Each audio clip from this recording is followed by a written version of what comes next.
مزدوری کا، ملازمت کا، جو بھی آپ ذریعہ رزق اختیار کریں۔ تیسرا مقصد ہمارا رزق کمانے کا، معاشرے کے وہ لوگ جو کمانے کے اہل نہیں ہیں، اپاہج ہیں، کمزور ہیں، لاچار ہیں، معذور ہیں، انا اراملہ ہیں، یتامہ ہیں، مساکین ہیں، بیوگان ہیں، غربا ہیں، اسی طرح مدارس دینیہ ہیں، اسی طرح فلاحی کاموں کے سلسلے کے اندر جو ضروریات معاشرے میں پڑتی ہے، وہ معاشرے کی ضروریات ہوتی ہیں، ان کے لیے رزق کمایا جائے کہ میری ضرورت سے، حاجت سے اگر اللہ مجھے زیادہ دے دے تو میں یہ جو محنت کر رہا ہوں وہ میری ضرورت بھی پوری کرے، میرے بچوں کی ضرورت بھی پوری کرے، اور اس سے اگر زائد ہو جاتا ہے تو میں اس زائد رزق سے بہت سارے لوگوں کے کام آ سکتا ہوں، بہت سارے لوگوں کے لیے ذریعہ بن سکتا ہوں۔ یہ تین نیتیں مستحضر ہیں، اور جو ذرائع ہیں وہ حلال، اس میں سود نہیں ہونا چاہیے، ملاوٹ نہیں ہونی چاہیے، اس میں جھوٹ نہیں ہونا چاہیے، جھوٹی قسم نہیں ہونی چاہیے، کیونکہ اللہ تعالیٰ جل شانہ چار لوگوں سے دشمنی رکھتا ہے، جس سے اللہ دشمنی کرے تو اس کے پلے باقی بچتا کیا ہے؟ ان میں سے ایک کہ کاروبار میں قسمیں کھا کر کے سودا بیچنے والا، قسمیں کھا کے سودا بیچنے سے سودا تو بک جائے گا لیکن برکت نہیں۔ اسی طرح من غش فلیس منا، جس نے ملاوٹ کی وہ ہم سے نہیں ہے۔ تیسری بات کہ اس میں جھوٹ نہ بولے بلکہ اس میں سچی بات کہے۔ اور چوتھی بات، اور جو بنیادی ہے، کہ آپ کے کاروبار کے اندر سود کی کسی صورت میں بھی آمیزش نہیں ہونی چاہیے۔ سود کے بہت رنگ ہیں، مختلف طرح کے سود ہیں۔ اللہ کے محبوب نے ایک مقام پہ فرمایا کہ سود کے 70 درجے ہیں، 70 صورتیں ہیں، اور سب سے جو نچلا درجہ ہے سود کا، اس سود کا ایک درہم لینا، ایک درہم سکی ماں سے بدکاری کرنے کے مترادف۔ اب آپ یہ اندازہ کیجئے کہ حضرت ابو ہریرہ رضی اللہ تعالیٰ عنہ کی مرویات سے ہے، اور پھر اس سے جو بے برکتی نحوست کاروبار کے اندر آئے گی تو کچھ باقی نہیں بچے گا، اگرچہ وہ دیر کے ساتھ پہنچے گی لیکن وہ کاروبار اپنے منطقی انجام تک ضرور پہنچے گا۔ اور سب سے بڑی بات یہ ہے کہ سود تمہارا باطن کھا جائے گا، سود تمہارے اندر کو لوٹ لے گا، تمہارے رب کی ناراضگی کا سبب۔ اللہ تعالیٰ جل شانہ نے قرآن مجید میں بہت ساری باتوں سے میں منع کیا کہ یہ کام تم نے نہیں کرنے ہیں، حکم دیا کہ یہ کام نہیں کر، اس کی حکمتیں بھی بیان۔ مثال کے طور پہ شراب کی حکمت ہے، تو شراب پینے سے تہور بھی پیدا ہوتا ہے اور بہت ساری چیزیں ملتی ہیں، لیکن کہا کہ اس کے نقصان بھی ہیں۔ وَإِسْمُهُمَا أَكْبَرُ مِن نَفْعِهِمَا، اس کی برائیاں اور اس کے نقصان جو ہیں، اس کے جو منافع ہیں اس سے زیادہ ہے۔ بدکاری اور زنا کے بارے میں ممانعت کا حکم دیا تو فرمایا لا تقربوا الزنا انہ کان فاحشۃ وساء سبیلا، یہ بڑی کھلی بے حیائی ہے اور برا راستہ ہے، شریف آدمیوں کو زیبا ہی نہیں دیتا۔ اس کی حکمتیں بیان فرمائی۔ اب آئی بات سود کی، اور یہ بہت بری بات تھی۔ اب مدینے کے یہودیوں نے کہا انما البیع مثل الربا، کہ جو بے ہے وہ بھی سود اور بے ایک جیسے ہیں، وہاں بھی پیسے لگائے جاتے ہیں اور نتیجہ ملتا ہے نفع کی صورت میں، اور یہاں بھی پیسے ہی لگائے جاتے ہیں تو نتیجہ ملتا ہے، تو دونوں ایک جیسے ہیں۔ یہ کیا ہوا کہ ایک حلال ہے اور ایک حرام ہے؟ دونوں جگہ پیسے انویسٹ کیے جاتے ہیں اور نتیجہ سامنے آتا ہے۔ اس کا جواب، اللہ اگر چاہتا تو اس پہ دلائل دیتا نا کہ سود کاروبار جیسا نہیں ہے، اور اللہ دلائل کے انبار لگا دیتا، لیکن یہاں اللہ تعالیٰ نے جو جواب دیا وہ ذرا سنیے اور توجہ کیجیے۔ جب انہوں نے کہا کہ سود اور بے، کاروبار اور سود ایک جیسے ہیں، اللہ فرمائے ایک جیسے نہیں ہیں۔ کیوں ایک جیسے نہیں؟ دلیل ذرا سنیے۔ وَأَحَلَّ اللَّهُ الْبَيْعَ وَحَرَّمَ الرِّبَا، اللہ فرماتا ہے ایک جیسے اس لیے نہیں کہ تمہارا رب ان کو ایک جیسا نہیں کہتا، بات ختم۔ یہ اس کی حاکمیت کا اعلان ہے، یعنی اللہ یہاں کوئی دلیل نہیں دی، دلیل یہ ہے کہ میں تمہارا رب ہوں نا، تو میں جب کہتا ہوں کہ ایک جیسے نہیں ہیں تو پھر بات ہی ختم۔ دیکھیے، استاد ہو، باپ ہو، بیٹے کو کوئی حکم دے تو وہ کہے کیوں، تو وہ اس کو حکمت سمجھائے کہ بیٹے اس لیے یہ کام کرنا ہے، یہ اس کی شفقت ہے۔ لیکن کبھی ایسا ہو کہ استاد کوئی حکم دے یا باپ کوئی حکم دے تو بیٹا کہے کیوں، تو باپ کہے کہ میں باپ کو اس لیے حکم دے رہا ہوں۔ استاد کہے میں استاد ہوں اس لیے حکم دے رہا ہوں، یہ اس کی آقویت ہے۔ ڈاکٹر کہے کہ تمہاری یہ بیماری یہ چیزیں نہیں کھانی، روز لکھ کے دیتے ڈاکٹر کہ یہ نہیں کھانا، تو مریض اگر پوچھ لیتا ہے جناب یہ کیوں نہیں کھانی، تو وہ بتا دے کہ اس میں یہ جز زیادہ ہے اور یہ تمہارے لیے مزاج سے ٹکرا جائے گا، اس کی حکمت بیان کرتے۔ لیکن کبھی کوئی مریض پوچھے جناب یہ کیوں نہیں کھانا، تو ڈاکٹر کہے میں ڈاکٹر ہوں، بس بات ختم، میں جب کہہ رہا ہوں نہیں کھانا۔ تو یہ اس نے اپنی اپنی اس شان کو بیان کیا، تو اللہ تعالیٰ جل شان ہوا یہ اپنی آتمیت کو بیان کیا کہ وہ کہتے ہیں کہ سود اور کاروبار ایک جیسے ہیں۔ اللہ فرماتا ہے ایک جیسے نہیں ہیں، کیوں کہ تمہارا رب ان کو ایک جیسا نہیں کہتا۔ جب رب ایک جیسا نہیں کہتا تو پھر ایک جیسے نہیں ہے۔ اب اگر کوئی کہتا ہے کہ نہیں میں تو کروں گا، اللہ فرماتا ہے پھر میں اس کو جنگ کا چیلنج دیتا ہوں۔ بہت سارے امور ہیں، غلطیاں ہیں، لیکن اللہ نے کسی کو جنگ کا چیلنج نہیں دیا ہے، پورا قرآن اٹھا لیجیے، صرف ایک سود خور ہے جس کو اس نے جنگ کا چیلنج دیا۔ اور اللہ جس کو جنگ کا چیلنج دیتا ہے پھر اللہ کی خفیہ تدبیر اس کو جکڑ لی، اور پھر وہ ایک وقت آگے کہتا ہے، پھر اتنا روتا ہے چیختا ہے لیکن کوئی حل نہیں ہوتا۔ تو اللہ کی خفیہ تدبیر سے بچنے کے لیے ذرائع بھی حلال ہوں اور نیات بھی جو ہیں اہداف بھی یہ ہوں۔ لیکن اگر ہدف یہ ہو گیا کہ میرے پاس دولت زیادہ ہوگی تو میں عیش و عشرت کروں گا، تو یا یہ نیت ہوئی کہ میرے پاس دولت ہوئی تو میں اپنے خاندان برادری، ہمارے پنجاب میں کہتے ہیں شریکہ، اس میں بڑا نمایاں ہو جاؤں گا، ان پر تفاخر کروں گا، یہ اگر مقاصد ہو جائے تو حلال ذرائع سے کمایا ہوا رزق حلال تو ہوگا، وہ حرام نہیں ہوگا، لیکن وہ باطن کو اجاڑ دے گا اور وہ وبال بنے گا اور وہ مال مصیبت بنے گا اور وہ آخرت کے نقصان کا سبب بنے گا، بتدریج وہ دین سے دور ہٹا دے گا اور وہ پکا دنیا دار بنا دے گا۔ تو اس لیے ہمیں ان تین اہداف کے علاوہ چوتھا کوئی ہدف نہیں طے کرنا چاہیے۔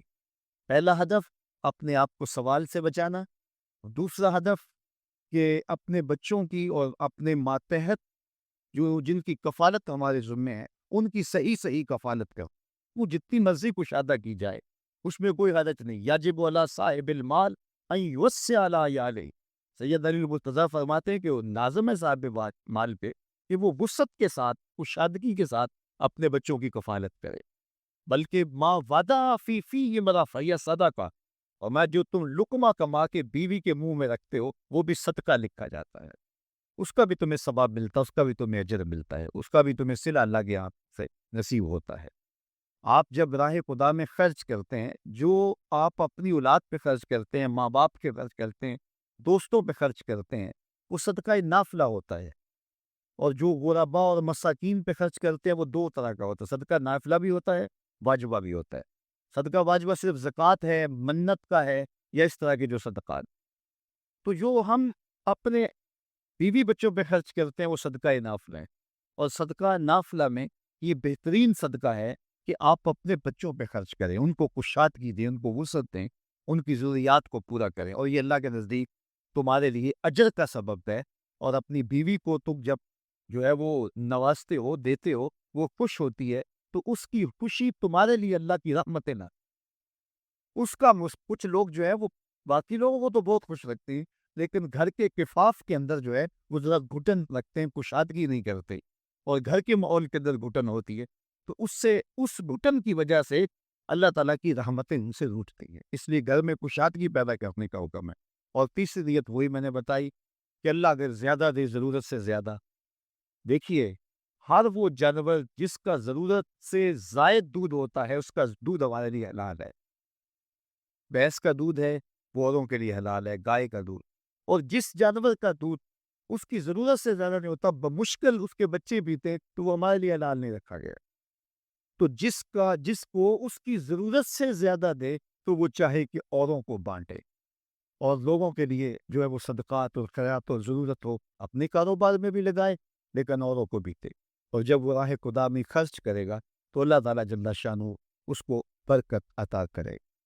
تو یہ جو کاروبار کے ذرائع ہوتے ہیں یہ اللہ کی رضا کا سبب ہو سکتے ہیں۔ ایک موقع آیا کہ جب غزوہ تبوک کے لیے صحابہ نے حضور نے صحابہ سے فنڈ مانگا، تو انہوں نے جب پیش کیا تو صحابہ میں سے جو غریب تھے انہوں نے کہا کہ ذہب اہل الدثور فی الاجور، کہ جو اہل دثور ہیں، جو مالدار ہیں، وہ تو اجر میں ہم سے بڑھ گئے اور ہم بہت پیچھے رہ گئے۔ انہیں حسرت ہوئی. آقا کریم علیہ السلام نے غلام آزاد کرنے کی ترغیب دی تو سب سے زیادہ غلام آزاد کیے تھے حضرت عبد الرحمن بن عوف رضی اللہ تعالیٰ عنہ. 1 2 4 10 غلام نہیں، انہوں نے اپنی زندگی میں 30,000 غلام آزاد. بالکل زیرو سے شروع ہوئے تھے، زیرو سے. جب مکہ سے ہجرت کر کے مدینہ آئے تو حضور نے مواقعات قائم کی. ایک انصاری کو اور ایک مہاجر کو جوڑ دیا کہ یہ تمہارا بھائی ہے، اس کو تم نے سٹینڈ کرنا، کھڑا کرنا. تو انہوں نے آدھے آدھے مال دے دیے. کہ حضرت عبد الرحمن بن عوف کا جو انصاری بھائی تھا اس نے کہا جناب میں کیا پیش کر سکتا ہوں. اس نے کہا میرے بھائی تو مجھے بازار کا رستہ دکھا دے، اگلا کام میں جانوں، میرا کام ہے. تو جو ہاتھ سے کام کرنے والے ہوتے ہیں، محنتی ہوتے ہیں، اللہ تعالیٰ انہیں سرخرو کرتا ہے. تو عبد الرحمن بن عوف رضی اللہ تعالیٰ عنہ کو وہ بازار دے گئے اور بازار کی نوعیت سمجھا دی کہ اس وقت منڈی میں یہ تیز ہے اور یہ کمزور ہے اور یہاں کے حالات اور مزاج یہ ہے. کہا بس آپ گھر جائیے، اب میں جانوں اور بازار جانے. پھر حضرت عبد الرحمن بن عوف جو بالکل زیرو سے شروع ہوئے تھے، جب ان کا وصال ہوا 30,000 غلام تو نے زندگی میں آزاد کیے، اس کے علاوہ دیگر متاعت میں بھی خرچ کیا. اور جب آپ کا وصال ہوا تو 4 ازواج تھی، ان کی اولادیں تھیں. آپ نے اپنے مال کا تیسرا حصہ راہ خدا میں خیرات کرنے کی وصیت کی. رہنے کے بعد اب روشنی ان کو عجیب لگتی تھی. طویل مدت اندھیرے میں بیٹھے رہے تو اچانک بجلی آ جائے تو پھر ایک دفعہ آنکھوں پر بوجھ ہوتا ہے. تو جو اتنا عرصہ کفر کے ظلمت قدے میں رہے اور اندھیروں سے نبھا کرنا ان کا مزاج بن گیا اور وہ ان کی فطرت بن گئی. جب وحی کا اجالا چمکا تو وہ انکار تو کریں گے، چونکہ وہ ان کی طبع کے اندر رچ بس گیا ہے اندھیرا. تو اب جس طرح چمگادڑ اندھیرے میں رہتی ہے تو سورج چڑھے تو وہ چھپ جاتی ہے، سورج کو دیکھ نہیں پاتی، آنکھیں بند کر لیتی ہے. تو اسی طرح جو لوگ اتنا طویل عرصہ اندھیرے میں رہے تھے تو اب حضور کی نبوت کا سورج چمکا تو انہوں نے انکار تو کرنا ہی تھا، انہوں نے تو چھپنا ہی تھا، مخالفت تو کرنی تھی، اس لیے کہ اندھیرے کے خوگر بن گئے ہوئے تھے. فہم غافلون، تو وہ غافل ہو چکے تھے، ان کی فطرت میں، ان کی طبع میں اور ان کے دل میں راسخ ہو چکے تھے اندھیرے. اب ان کو اچنبا لگتا تھا، روشنی عجیب لگتی تھی ان کو. ایک تو ہے اگر یہ ماں نافیہ مانے اور اگر اس ماں کو مصدریہ مانے تو پھر اس کا مفہوم یہ ہوگا کہ محبوب آپ ان کو اسی طریقے اور اسی انداز سے ڈر سنائیں جس انداز سے ان کے آباء و اجداد کو ڈر سنایا گیا تھا. آپ کوئی نیا طریقہ نہیں لے کے آئے، جو پیغمبروں کا طریقہ پہلے تھا، تنذیر کا، تبشیر کا، آپ اسی طریقے پہ آئے ہیں. اور جس طرح وہ لوگوں کو اور قوموں کو ڈر سناتے رہے ہیں، آپ بھی اسی طریقے پہ ان کو تنذیر کریں، ان کو ڈر سنائیں، ان کو تبشیر کریں، ان کو پیغام حق دیں. یعنی آپ کا وہی طریقہ ہوگا جو آپ سے قبل پیغمبروں کا طریقہ رہا ہے. اور جس طرح ان کے آباء و اجداد کو ڈرایا گیا، پیغمبروں نے ان کے بڑوں کو ڈرایا، ان کو بھی آپ اسی طریقے سے ڈرانے کے لیے آئے ہیں. اور دوسرا مفہوم جو ماں نافیہ کے ساتھ ہے کہ آپ اس قوم کو ڈرانے آئے ہیں، ان کو ڈر سنانے آئے ہیں، ان کو تنذیر کرنے آئے ہیں. مدتیں ہو گئیں کہ ان کے آباء و اجداد کو بھی کسی نے ڈر نہیں سنایا تھا، اب غفلتوں کے خوگر ہو گئے ہیں، اب عادی ہو گئے ہیں اندھیروں میں رہنے کے. تو تیری بات ان کو عجیب لگے گی تو مخالفت بھی کریں گے، تانے بھی دیں گے، پتھر بھی اٹھائیں گے اور گڑھے بھی کھودیں گے، کانٹے بھی بچھائیں گے، طائف کا بازار بھی سجے گا، مکے کی گلیوں میں دکھ بھی آئیں گے، احد اور بدر کی جنگیں بھی ہوں گی. اس سخت حالات سے محبوب آپ کو گزرنا ہوگا، اس لیے کہ آپ کا پالا اس قوم سے پڑنے لگا ہے جن کے آباء و اجداد نے بھی مدتیں ہوئی روشنی نہیں دیکھی تھی. تو ان کے پاس جب آپ روشنی کا پیغام لے کے جائیں گے تو ان کو یہ بات عجیب لگے گی، اس لیے آپ ان کو تنذیر کرنے جا رہے ہیں. لَقَدْ حَقَّ الْقَوْلُ عَلَىٰ أَكْثَرِهِمْ فَهُمْ لَا يُؤْمِنُونَ، بے شک ان میں اکثر پر بات ثابت ہو چکی ہے کہ وہ ایمان نہیں لائیں گے. ابو جہل، ابو لہب، عتبہ عتیبہ اور کئی لوگ ہیں، یہ اتنے راسخ ہو چکے ہیں کفر میں اور ان کے اندر اتنا زنگ چڑھ گیا ہوا ہے کہ محبوب یہ ایمان نہیں لائیں گے.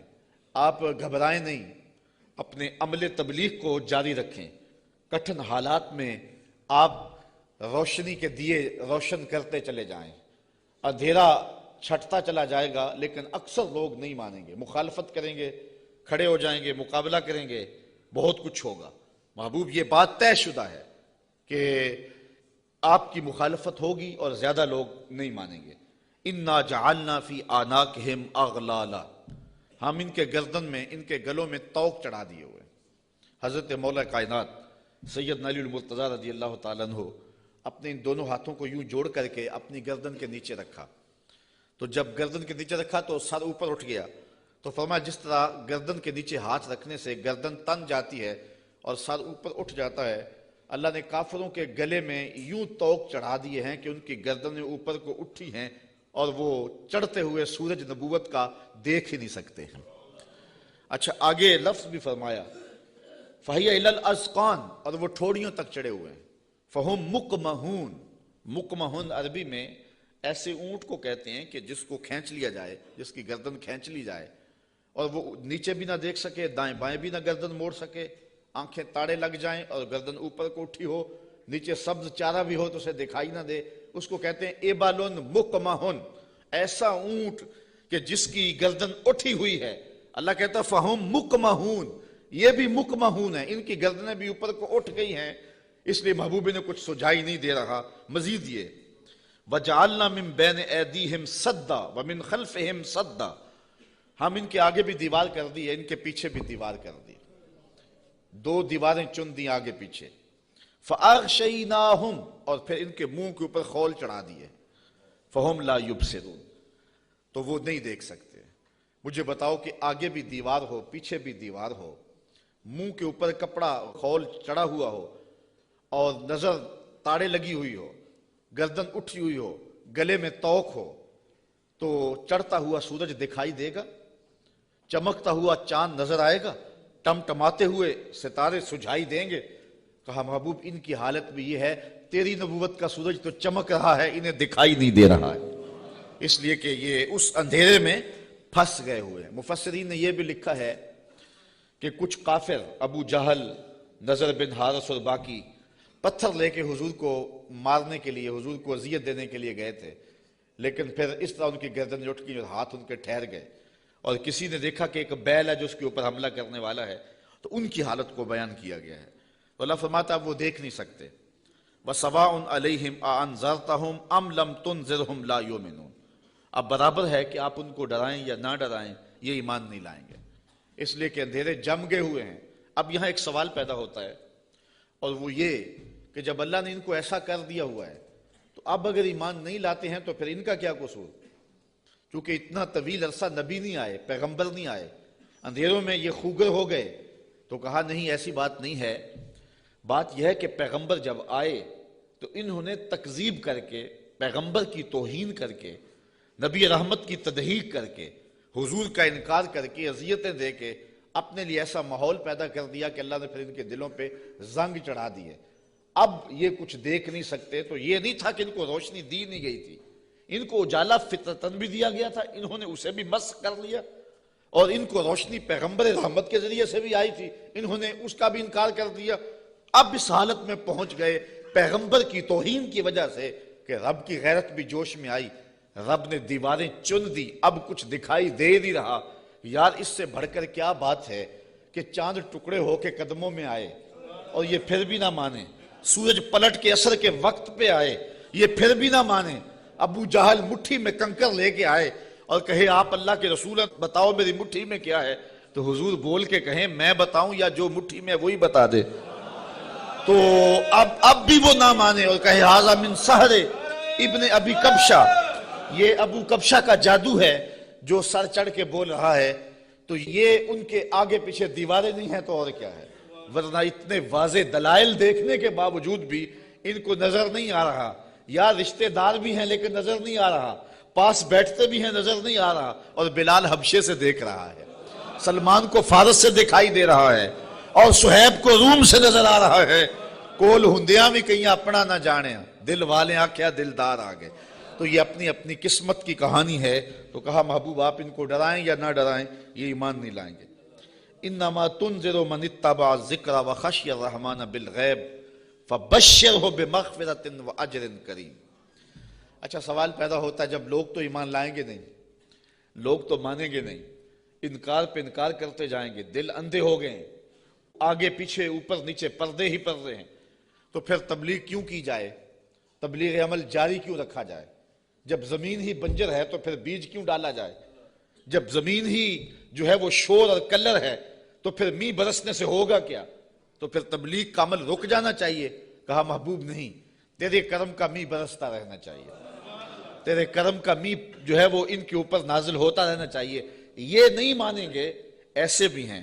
انما تنذر من اتبع الذکر، محبوب آپ اس کو ڈر سناؤ جو نصیحت کے پیچھے پیچھے چلے۔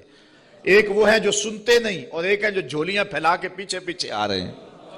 ایک وہ ہے کہ آپ سناتے ہیں، کانوں میں انگلیاں ٹھونس لیتے ہیں، اگر سنائیں تو پھر بھی ایک کان سے سن کے دوسرے کان سے نکال لیتے ہیں۔ اور ایک وہ بھی ہیں کہ تو پہاڑ کی چوٹی پہ بیٹھا ہے اور محبت والا، آنکھوں میں ظاہری روشنی بھی نہیں رکھتا۔ عبداللہ ابن مکتوم حضور کی خوشبو سونگ سونگ کے پتھروں پہ اوپر چڑھتا ہوا پہاڑ پہ پہنچ جاتا ہے اور آپ کی چوکھٹ پہ جولی پھیلا کے کہتا ہے کہ یا رسول اللہ علمنی ما علمک اللہ، اللہ نے جو آپ کو دیا میری جھولی میں بھی ڈال دیجئے۔ ایک سن نہیں رہے اور ایک پیچھے پیچھے آ رہا ہے۔ محبوب ایک سن نہیں رہے اور ایک جھولی پھیلا کے کہتا ہے چمک تجھ سے پاتے ہیں سب پانے والے، میرا دل بھی چمکا دے چمکانے والے۔ تو کہا محبوب وہ بھی ہیں جو نصیحت کے پیچھے پیچھے چلتے ہیں۔ وَخَشْيَ الرَّحْمَنَ بِالْغَيْبِ، اور رحمان کو بن دیکھے رحمان سے ڈرنے والے۔ یہ لوگ ہیں جو تیری نصیحت کو قبول کریں گے، تیری بات کو قبول کریں گے۔ اللہ نے مختلف طبائع بنائی ہیں، سویر سے لے کر شام تک ہماری نوکری بھی قرآن کی ہی ہے۔ تو دیکھتے ہیں کہ کئی جگہوں پہ ایسا بھی ہوتا ہے کہ لوگ توجہ نہیں کر رہے ہوتے چونکہ انہیں قرآن کی لذت ہی نصیب نہیں ہوتی، اور کچھ ایسے ہوتے ہیں کہ وہ آنکھ کا جھپکنا بھی بوجھ سمجھتے ہیں کہ کوئی ایک لفظ بھی ادھر نہ چلا جائے۔ تو یہ اپنا اپنا ذوق ہے صاحب، جو بلبل کا ذوق ہے وہ چڑیا کو نہیں دیا گیا، اور جو پروانے کا ذوق ہے وہ مکھی کو نہیں دیا گیا، اور جو چکور کو پیار دیا گیا ہے چاند کا وہ کسی اور کو نہیں دیا گیا۔ تو قرآن کے لیے بھی اللہ نے دل رکھے ہیں، جو قرآن سنتے ہیں ان کی روح تک اترتا چلا جاتا ہے۔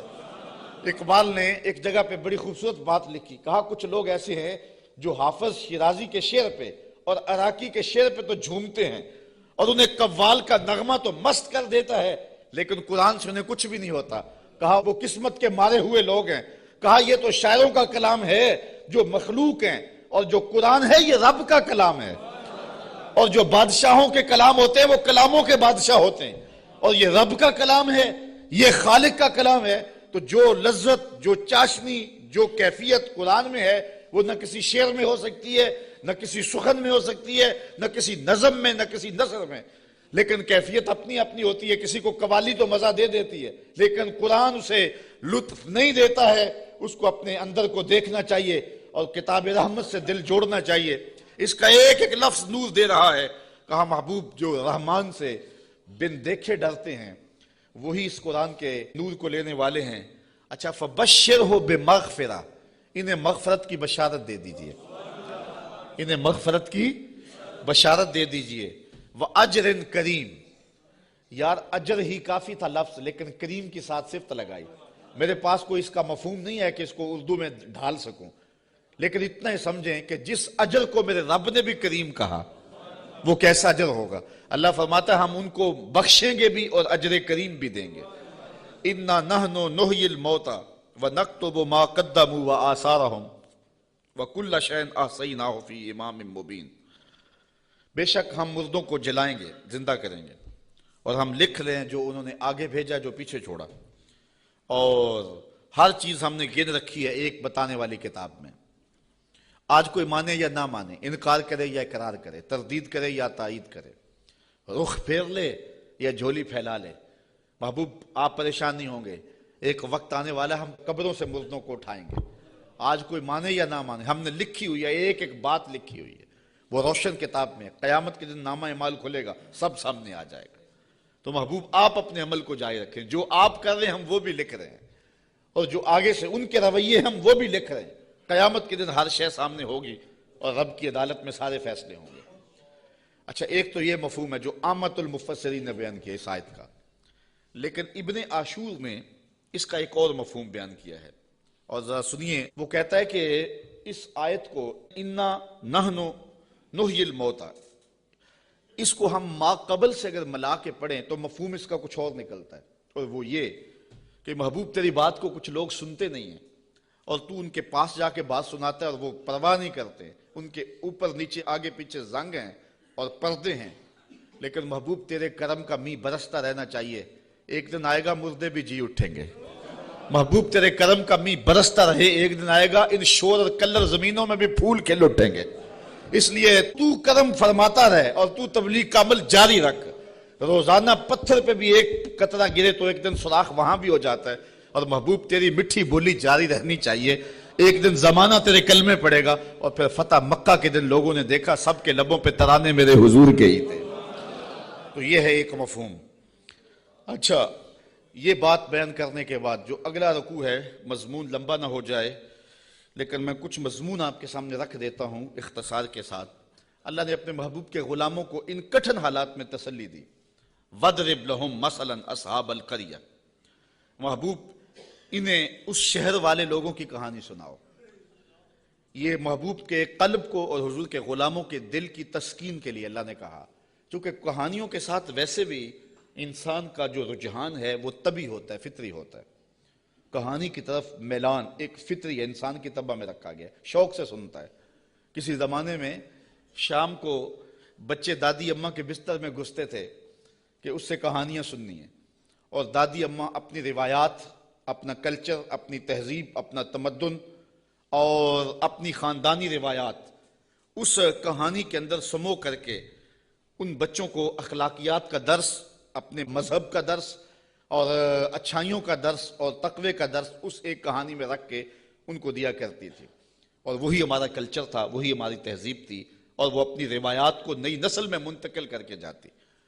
جب سے ہم نے دادی اماں کا بستر چھوڑ دیا ہے اور ٹیلی ویژن کی سکرین سے تہذیب لینا شروع کر دی ہے، اس لیے ہم نے روایات ادھر سے لینی ہے، اور وہی حقیقتوں کے اجالے اور وہی روشنیاں تھی. اور آج ہم پتہ نہیں کیا کس کو کلچر قرار دے رہے ہیں. میں 2-4 دن پہلے لاہور میں 4-5 جگہ پہ درس پہ رہا ہوں اور جگہ جگہ کلچر میلے اور کیا کچھ دیکھتا رہا ہوں، تشہیر اس کی. تو میں کہا تھا، جگہ جگہ میں نے کہا یہ ہمارا کلچر نہیں ہے.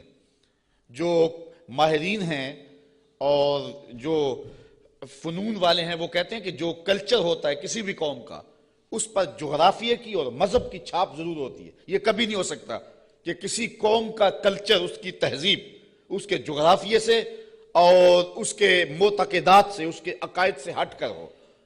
تو یہ سارتا پا برہنہ کلچر، یہ ہمارا کلچر نہیں ہو سکتا. نہ مشرقی کلچر، نہ حجازی کلچر.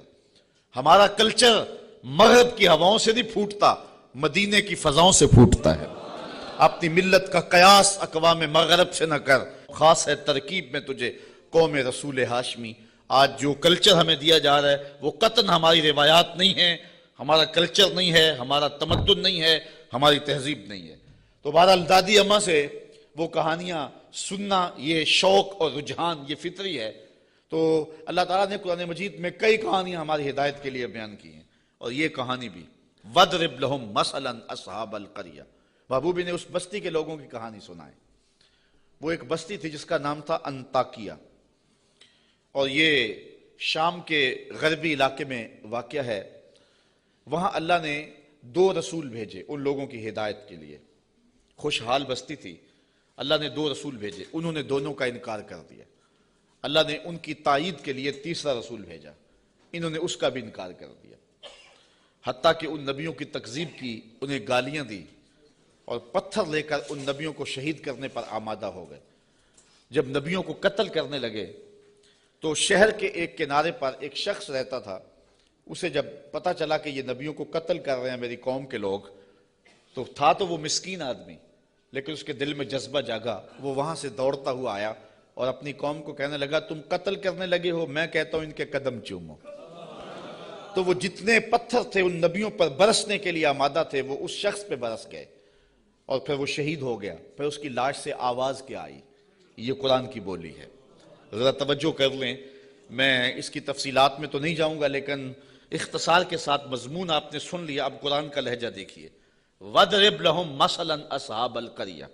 محبوب نے اس بستی کے لوگوں کی کہانی سنائیے. اِذْ جَاءَهَا الْمُرْسَلُونَ، جن کے پاس رسول آئے. اِذْ أَرْسَلْنَا إِلَيْهِمُ اثْنَيْنِ، ہم نے ان کی طرف 2 رسول بھیجے. فَكَذَّبُوهُمَا، اس قوم نے ان دونوں کی تکذیب کر دی. فعززنا بثالث، ہم نے تیسرا بھیجا. فقالوا انا الیکم مرسلون، ان رسولوں نے کہا کہ ہم تمہاری جانب رسول بن کے آئے ہیں. قالوا، قوم نے کہا، ما انتم الا بشر مثلنا، تم تو ہمارے جیسے بشر ہو. یہ بدبخت اور بد نصیب قوموں کا مزاج رہا ہے کہ پیغمبروں سے روشنی اور نور لینے کی بجائے ان کو بشر کہہ کے ان کی رحمتوں سے اور ان کے دامن سے پھوٹتی ہواؤں سے اور ان کے سینے سے نکلتی شعاؤں سے اور ان کے من سے وابستہ روشنیوں سے اپنے آپ کو محروم کر لیتے ہیں.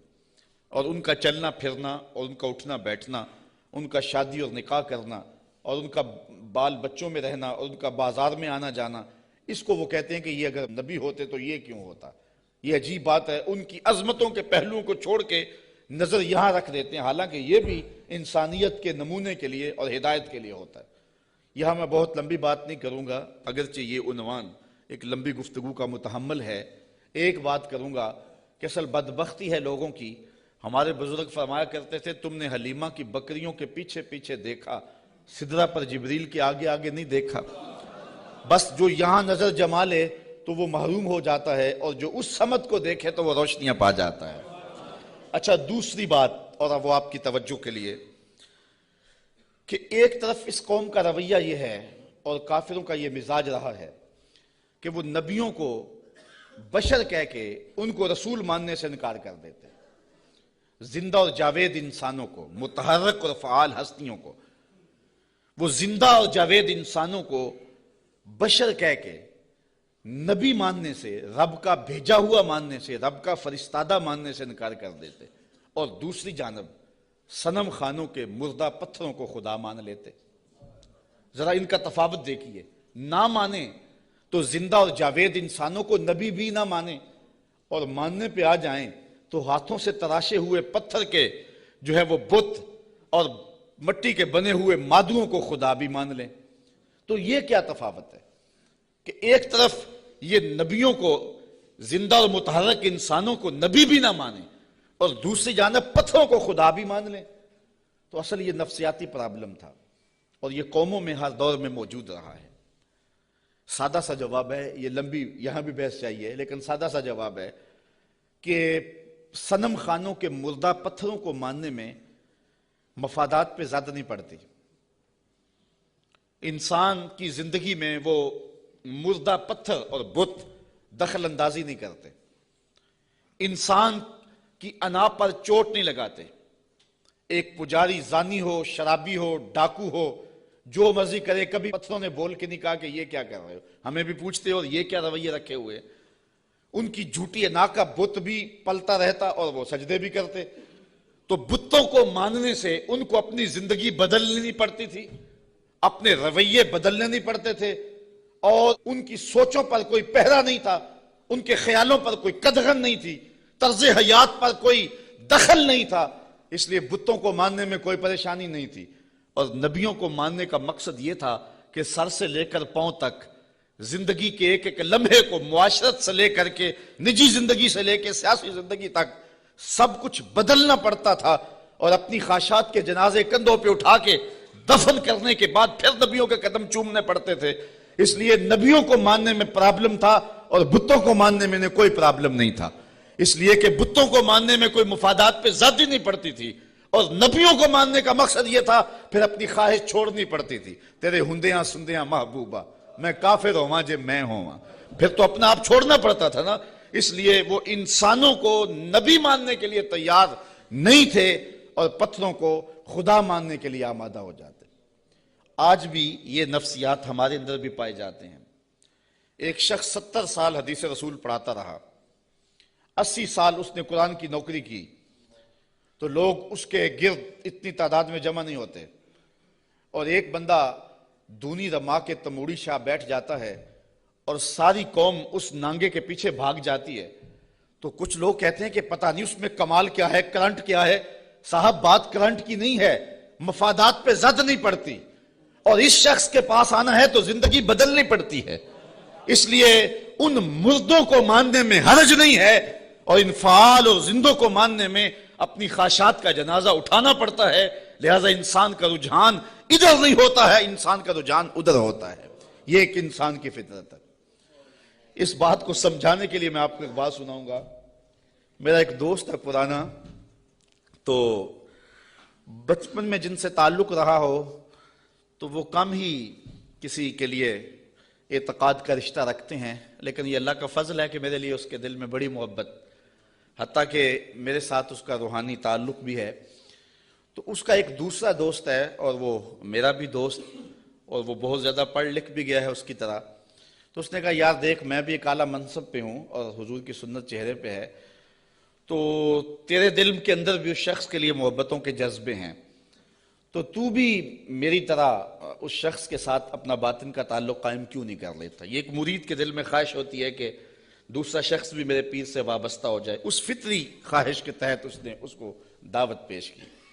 تو اس نے جو جواب دیا، وہ جواب اس آیت کے مفہوم کو سمجھنے میں مدد دے گا۔ اس نے کہا کہ میں کبھی کبھی اس کی تقریر سنتا ہوں تو یار میں حساس سا آدمی ہوں، رات کو سو نہیں سکتا، تو جس کی تقریریں مجھے سونے نہیں دیتی، اگر میں اس سے تعلق جوڑ لیا وہ تو مجھے زندہ مار دے گا، اس لیے مجھے تو پیر ایسا چاہیے کہ جو سراہنے کے نیچے رکھ کے آرام سے سو بھی سکوں، اور جس کو چاہوں تو لپیٹ کے جیب میں ڈال بھی سکوں، اس کے ساتھ تعلق کا یہ رشتہ مجھ سے تو نہیں نبھایا جائے گا۔ تو انسان چاہتا ہے، انسان کی طبع ہے، انسان کی فطرت ہے، جہاں مفادات پہ زد نہ پڑتی ہو تو لوگ وہاں دوڑتے ہیں، اور جہاں مفادات پہ زد ہوتی ہو، جہاں اپنا آپ بدلنا ہوتا ہے، وہاں صائب فکر کے لوگ ہی جاتے ہیں۔ وہ تھوڑے بھی ہوں، زیادہ بھی ہوں، اس سے غرض نہیں ہے، لیکن ہوتے صائب ہیں۔ تو ان کافروں کا مزاج یہ تھا کہ پیغمبروں کی یہ کہہ کے تکذیب کر دی کہ تم تو بشر ہو، اور صنم خانوں کے مردہ پتھروں کو خدا ماننے لگ جاتے۔ وما انزل الرحمن من شیء، کہنے لگے تمہارے اوپر رحمان نے کچھ نہیں اتارا۔ ان انتم الا تکذبون، تم تو معاذ اللہ جھوٹ بولتے ہو۔ گالیاں دی، برا بھلا کہا، تکذیب کی نسبت کر دی۔ اچھا، جو شریف آدمی ہوتا ہے اس کا بھی اپنا مزاج ہوتا ہے۔ شریف آدمی سے کوئی الجھ بھی پڑے تو وہ اپنی شرافت کے دائرے سے نیچے نہیں آ سکتا۔ وہ کسی کو گالی بھی دے تو وہ بھی شائستہ انداز کے اندر اس کو سخت لفظ نہیں دیتا، چونکہ اس کی زبان متحمل نہیں ہوتی سخت لفظ کی۔ وہ شیخ سعدی نے لکھا ہے کہ ایک شخص کو کتے نے کاٹ لیا، تو وہ رات کو کرا رہا تھا، تو اس کی ایک چھوٹی سی بیٹی تھی، تو اس نے دیکھا کہ بار بار میرا باپ اٹھ کے کرا رہا ہے، تو اس نے غصے سے کہا، جب باپ چپ ہی نہیں کر رہا تھا، کرائے جا رہا تھا، کہا بابا بابا تو دندہ نہ داری، تجھے کتے نے جب کاٹا تھا تو تیرے دانت نہیں تھے؟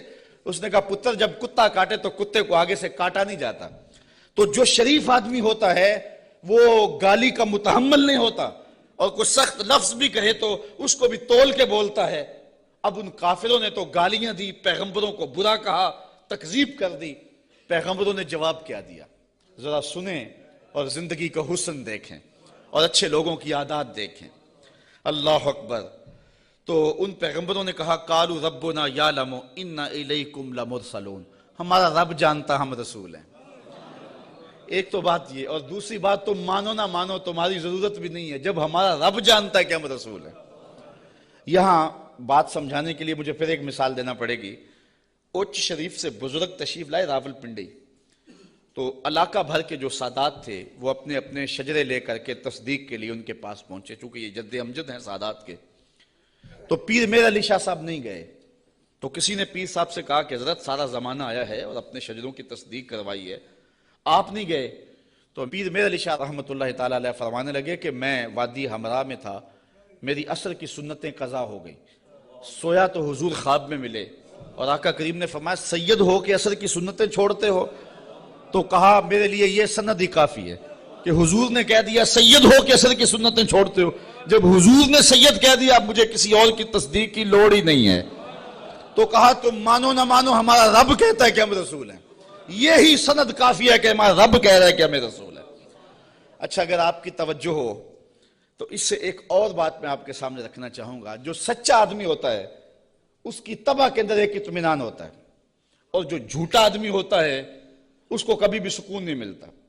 وہ سیاست کے روپ میں ہو، وہ مشائخ کے روپ میں ہو، وہ عالم کے روپ میں ہو، وہ کسی اور بھی روپ میں ہو، اس نے ایک جماعت رکھی ہوتی ہے اپنی تعریف و توصیف کروانے والی، بھانڈ قسم کے لوگ اس کے ساتھ ہوتے ہیں، جو زمین سے آسمان تک اس کو اٹھا کے لے جاتے. چونکہ ہمارا تعلق مذہبی طبقے سے ہے، ہم دیکھتے ہیں کہ بعض لوگوں کو انہوں نے اپنے ساتھ بھانڈ قسم کے مولوی رکھے ہوئے ہوتے ہیں جو انہیں قطب زماں تو غوث زماں پتہ نہیں کیا کیا کہہ رہے ہوتے ہیں، لیکن ہم ان لوگوں کے چہروں پہ دیکھتے ہیں ان کے اندر چور بول رہا ہوتا ہے.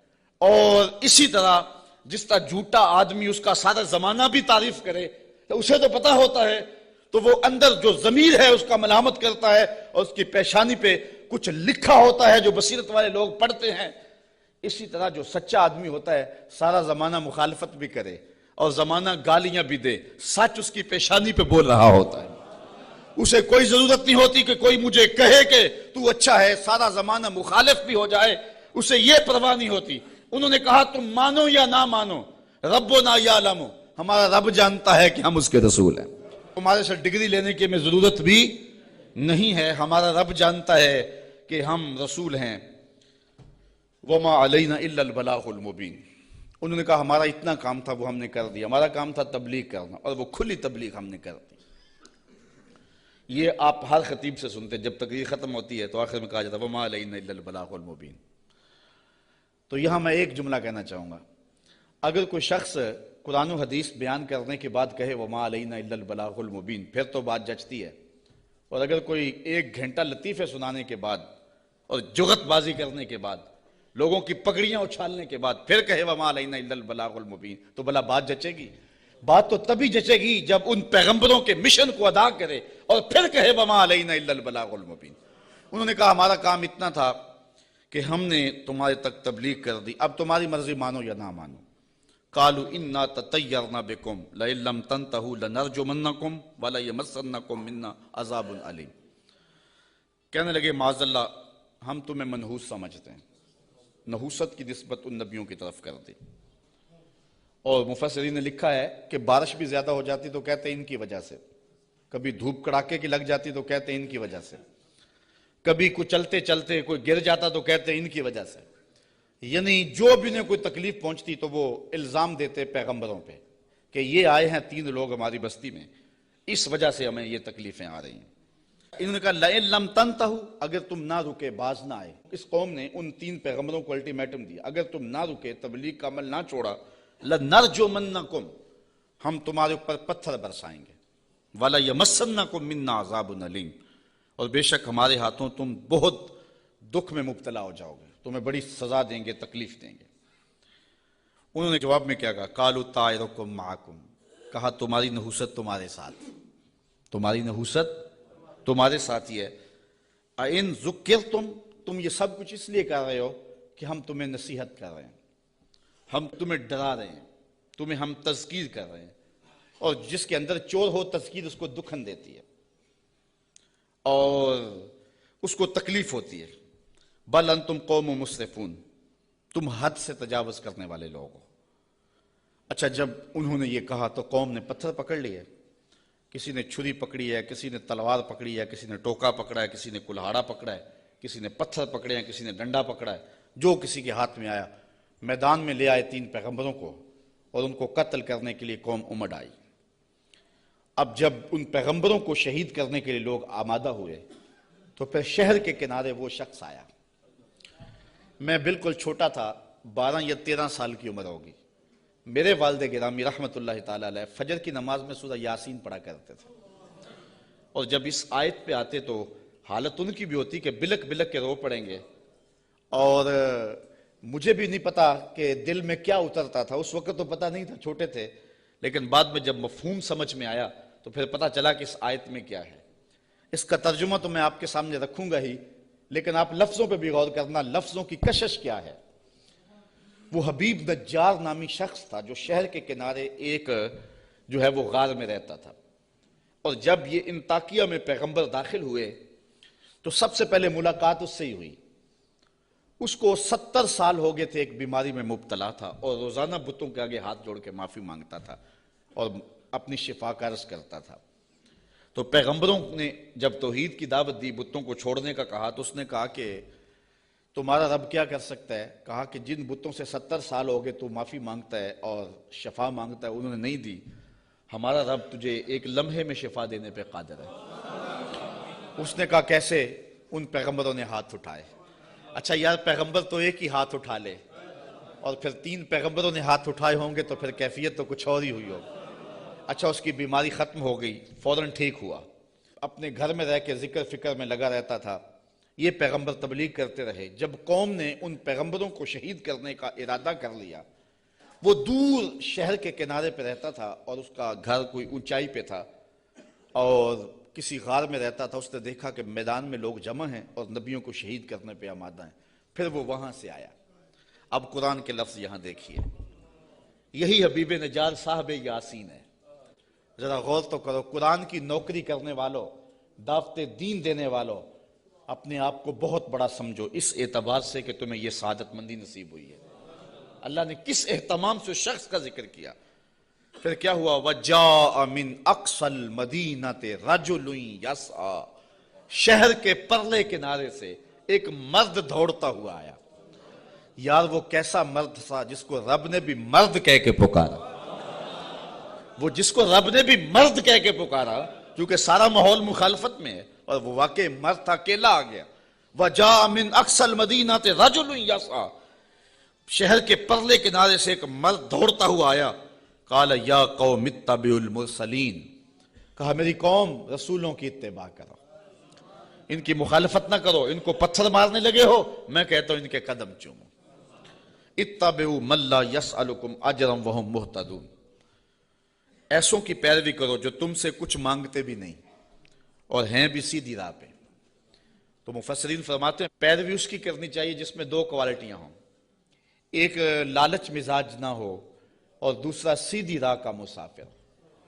ایک بندہ سیدھی راہ پہ ہے لیکن اپنے حرف بھی بیچتا ہے اور لفظ بھی بیچتا ہے, قرآن کی آیتیں بھی بیچتا ہے اور حدیث رسول کے ایک ایک کلمے کو بیچتا ہے, تو اس سے آپ ہدایت نہیں لے سکتے. گو ہدایت پہ ہے, وہ بات سچی کر رہا ہے, قرآن کی کر رہا ہے, حدیث کی کر رہا ہے, لیکن وہ لالچی مزاج کبھی بھی تمہیں کسی موقع پہ بھی بیچ دے گا, تمہاری راستہ خراب کر دے گا. اس شخص کے پیچھے نہ چلو جو طبعاً لالچی ہے اور وہ تمہیں خراب کرے گا. اور دوسرا وہ کہ ہدایت یافتہ بھی ہو. اگر کوئی بندہ ہدایت یافتہ نہیں ہے لیکن بے غرض تبلیغ کرتا ہے تو آپ کہتے ہیں یار یہ تو مانگتے کچھ نہیں ہے. اچھا تم سے تو کچھ نہیں مانگتا, امریکہ سے تو ڈالر لیے ہوئے ہیں, اس لیے اس کے بھی پیچھے نہ چلو جو ہدایت پہ نہ ہو. 2 شرطیں قرآن نے بیان کی ہے, ایک ہدایت پہ ہو اور دوسرا تم سے طلب کچھ نہ کرتا ہو. مجھے معاف کرنا, میں پہلے بڑا ماتوب ہوں, لیکن آج جو قیامت توڑی جا رہی ہے, چاہے نعت خوانوں کے روپ میں ہو یا علماء کے روپ میں ہو, یہ جو پہلے ایڈوانس لیے جاتے ہیں اور بعد میں نذرانے وصول کیے جاتے ہیں, اور یہ کیا کیا ریٹ مقرر ہوئے ہیں, یہ کس دین کی کہانی ہے؟ نہ یہ قرآن میں ہے, نہ حدیث میں ہے, نہ رسول کریم کا یہ طریقہ ہے. میں قرآن کی کہانی آپ کے سامنے رکھ رہا ہوں. اتبعوا من لا یسألکم اجرا, اس کے پیچھے چلو جو تم سے مانگتا کچھ نہ ہو. وہم مہتدون, اور وہ ہدایت والے بھی ہوں. یہ اس حبیب نجار نے اپنی قوم سے کہا. تبلیغ کا ایک طریقہ بھی دیکھیے. آج حکمت سے بات کرنے کو لوگ بزدلی کہتے ہیں, کہتے ہیں یہ بزدل ہے, یہ گالیاں نہیں دیتا, یہ کمزور آدمی ہے, اس لیے وہ کسی پہ اٹیک نہیں کرتا. جبکہ تبلیغ کی حکمت کو کبھی بھی ہاتھ سے نہیں جانے دینا چاہیے. مجھے بتاؤ کہ سارا مجمع مخالف ہے اور سارا زمانہ دشمن ہے, اور جو اکیلا ہی اپنی غار سے نکل کے آیا وہ بزدل تھا یا دلیر تھا؟ قرآن نے بھی اس کو مرد کہا ہے نا, لیکن اس کا تبلیغ کا سٹائل دیکھیے. اس نے یہ نہیں کہا کیوں نہیں مانتے, اس نے بھی تبلیغ کا سٹائل یہ دیا, کہا میں اس کو کیوں نہ پوجوں جس نے مجھے پیدا کیا ہے. دیکھو تبلیغ کا مقصد اگلے کو سوچنے کا موقع بھی دینا ہے. اگر اس پہ اٹیک کر دیا جائے, کسی کو پتھر مارنے, پھر اس کو بات نہیں آپ سنا سکتے. تو اگر وہ کہتا نا حبیب نجار کہ تم کیوں نہیں مانتے اس کو جس نے تمہیں پیدا کیا ہے, تو وہ ہاتھ میں پتھر تو پہلے پکڑے ہوئے تھے, فوراً برس جاتے, تبلیغ کا موقع ہی نہ ملتا. اس نے یہ بات اپنے اوپر کہی اور سوچنے کا موقع ان کو دیا. کہا میں اس کو کیوں نہ پوجوں جس نے مجھے پیدا کیا. تو سوچنے کا موقع ہے نا کہ ہم اس کو کیوں نہ پوجے جس نے ہمیں پیدا کیا. پھر کہا وَإِلَيْهِ تُرْجَعُونَ, تم نے پلٹ کے بھی اس کے پاس جانا ہے. پھر مخاطبہ ہو گیا. آگے دیکھیے, أَتَّخِذُ مِن دُونِهِ آلِهَةً, کیا میں اسے معبود بناؤں اللہ کے سوا؟ إِن يُرِدْنِ الرَّحْمَنُ بِضُرٍّ لَا تُغْنِ عَنِّي شَفَاعَتُهُمْ شَيْئًا, اگر رحمان میرا کچھ برا چاہے تو ان کی سفارش میرے کچھ کام نہ آئے. ولا ينقذون، اور نہ وہ مجھے بچا سکیں. انی اذا لفی ضلال مبین، اگر میں ایسا کروں پھر تو کھلی گمراہی میں ہوں. سب کچھ اپنے اوپر اس نے کہا، اگر ایسا کروں میں نہ مانوں تو پھر، حالانکہ وہ تو مانتا تھا لیکن اس نے بات اپنے پہ رکھی اور انہیں سوچنے کا موقع فراہم کیا. بہرحال حجت پوری کر لی. مبلغ کا کام تبلیغ حکمت سے کر لینا. اب کسی کی قسمت ہو مان لے، کسی کی قسمت ہو نہ مانے. جب یہ ساری بات اس نے کر لی پھر اس نے کہا انی آمنت بربکم فاسمعون، میں تمہارے رب پہ ایمان لایا ہوں، سن لو. ایمان تو وہ پہلے لا چکا تھا، اب اس نے اپنے ایمان کا اعلان کیا پورے شہر میں. انی آمنت بربکم، میں تمہارے رب پہ ایمان لایا. مفسرین نے اس پہ بھی بات کی ہے، بے ربی کیوں نہیں کہا؟ گویا یہ ان کے عقیدے پہ قدغن لگائی کہ تم غلط ہو، تم مانو نہ مانو رب تمہارا بھی رب بھی ہے، اس لیے میں تمہارے رب پہ ایمان لاتا ہوں. فاسمعون، سن لو. اچھا، جب اس نے یہ بات کہی نا تو وہ جتنے بھی پتھر نبیوں پہ برسنے پہ آمادہ تھے سارے اس پہ برس گئے. مفسرین نے بہت کچھ لکھا ہے. گڑھا کھود کے اس کے اندر ڈال کر کے اوپر سے ملبہ انڈھیل دیا. ایک روایت ہے کہ پتھر مار مار کے انہیں شہید کر دیا.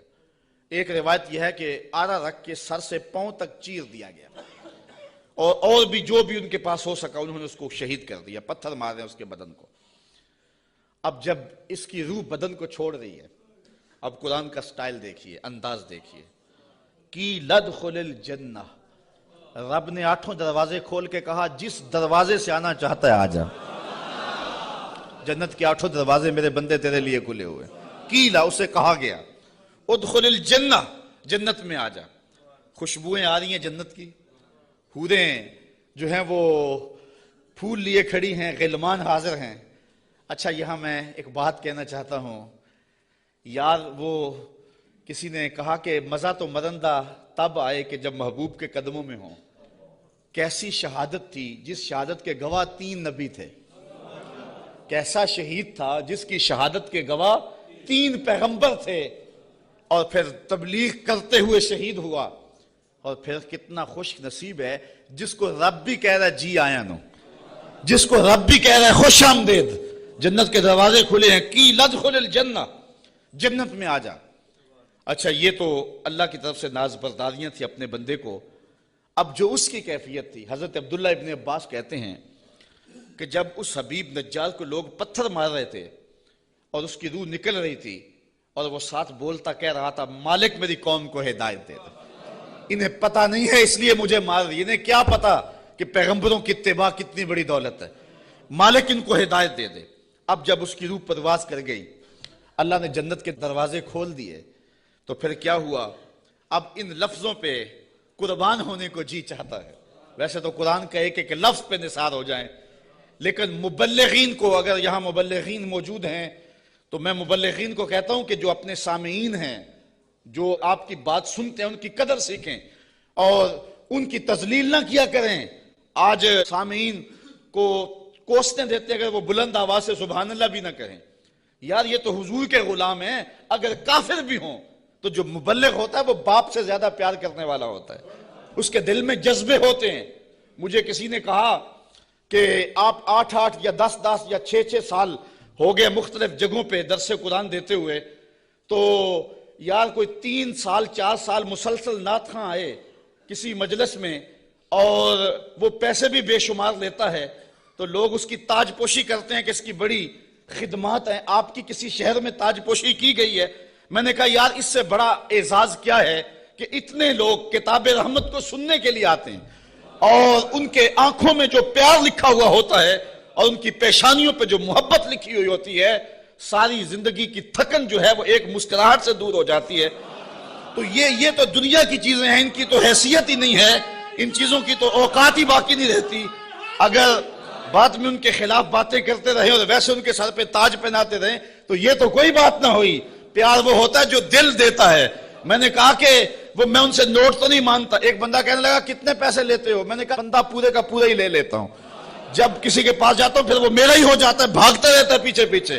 وہ کہتے ہیں جی رضا صاحب لیتا کچھ نہیں. میں کہتا ہوں میں چھوڑتا کچھ نہیں ہوں، وہ سارے کا سارا ہی میرا ہو جاتا ہے، وہ سب کچھ قربان کرنے کے لیے تیار ہو جاتا ہے. تو یہ کتنا بڑا اعزاز ہے. تو جو مبلغ ہوتا ہے، مبلغ وہ پیار کرتا ہے بیٹوں سے زیادہ اپنے جو ہے وہ محبت کرنے والوں سے، اور جن کو تبلیغ کر رہا ہے. اب یہ تو حضور کے غلام ہیں جن کی ہم لوگ تذلیل کرتے ہیں. کسی کو کہتے ہیں یہ چاول کھانے آگے ہوئے ہیں, کسی کو کہتے ہیں یوں جی سبحان اللہ نہیں کہہ رہے. کیا کیا بولیاں بولی جاتی ہیں. یہی وجہ ہے کہ لوگ دین سے دور ہوتے چلے جا رہے ہیں. مبلغین کو اپنے منصب کا ہی نہیں پتا, اور سینوں کے اندر وہ درک ہی نہیں ہے جو ایک مبلغ کے سینے میں ہونا چاہیے. یہ کافر ہیں کافر, اور پتھر مار رہے ہیں, اور حبیب نجار کو شہید کر دیا ہے. جب روح اڑی نا بدن سے, اور وہ اس بدن کو بھی نوچ رہے تھے, بوٹیاں کھینچ رہے تھے, اور حبیب نجار کی روح جو ہے وہ پرواز کر کے اوپر آ جاتی ہے. اور اس کی آواز کیا ہے بولی ذرا دیکھیے, قرآن بتاتا ہے. قالا, حبیب نجار نے کہا, حبیب نجار نے, جس کی بوٹیاں نوچ رہے ہیں. اللہ اکبر. یہاں تو پیسے نہ دیے جائیں تو ناراض ہو جائیں, ساؤنڈ سپیکر اچھا نہ ہو تو وہ تذلیل کریں ساؤنڈ والے کی, اللہ یاز باللہ. یہاں تو یہ ہے کہ اچھا کھانا نہ دے تو جو ہے وہ تقریر میں تبصرہ کر دیں, لیکن وہاں ماجرا کیا بوٹیاں نوچ رہے ہیں. اور میں اپنی بات نہیں کہہ رہا, قرآن بتا رہا ہے. جب وہ بوٹیاں نوچ رہے ہیں, وہ حبیب نجار کیا کہہ رہے ہیں؟ قالا یا لیتا قومی یعلمون, کاش میری قوم مجھے دیکھتی, میری بوٹیاں نوچنے والے مجھے دیکھتے. بما غفر لی ربی, میرے رب نے مجھے بخش دیا ہے, میرے رب نے مجھے بخش دیا ہے. اچھا بخشا کیوں ہے؟ مفسرین نے یہاں 3 قول بیان کیے ہیں. حبیب نجار کہتا ہے میری قوم کو پتہ چل جائے کہ میرے رب نے کیوں بخشا ہے. ایک تو وجہ یہ ہے کہ میں نے ان پیغمبروں کے قدم چومے, مجھے تو قتل کر لیا ہے, اگر انہیں پتہ چل جائے کہ مجھے رب نے کیوں بخشا ہے تو چلو مجھے تو قتل کر لیا, ان پیغمبروں کے قدم چوم لے, اب بھی بچ جائیں. دوسری بات, بما غفر علی, اللہ نے مجھے کس وجہ سے بخشا ہے؟ اچھا توحید پر ایمان لانے کی وجہ سے, اور بتوں کو چھوڑنے کی وجہ سے, اور یہ بھی چھوڑ دیں اور ان پیغمبروں کو مان لیں. اور تیسری بات, یہ میرے بدن کو نوچ رہے ہیں اور کہتے ہیں دیکھو مار دیا, آیا تھا توحید کا پرستار, دیکھو ہم نے پرخچے اڑا دیے, یہ مجھے ذلیل کر رہے ہیں, لیکن یہی ذلت میری عزت کا سبب بن گئی, یہی شہادت میرے سر پہ عزتوں کا تاج رکھ گئی. وہ کہتا ہے کہ کاش انہیں پتہ چل جائے کہ میرے رب نے میری عزت افزائی کیا کی ہے. وَجَعَلَنِي مِنَ الْمُكْرَمِينَ, اور مجھے عزت والوں میں کیا ہے, مجھے وقار کی مسند بچھا کے دیے اور مجھے عزت کے تخت پہ بٹھایا ہے.